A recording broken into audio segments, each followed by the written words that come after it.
And he said to his servant, put on the large pot and boil. The large pot represents our conversations that we're having. That's what it represents. Our conversations. And boil stew for the sons of the prophet. So one went out into the field to gather herbs. He was supposed to go and gather herbs. The herbs represents here, I'll say, God's word, good conversation.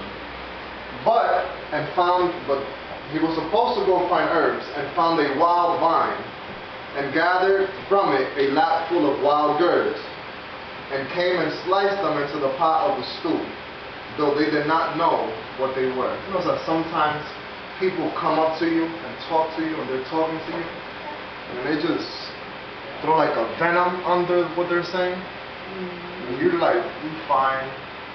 You just go. But you don't know what was it that word did to you. You know that venom, venom tastes good in the beginning, then you go out and you start like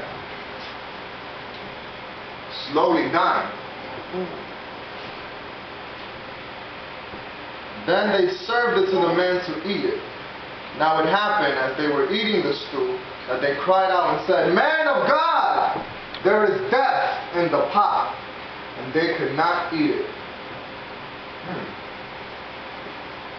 What is it being spoken in our conversation, like I said?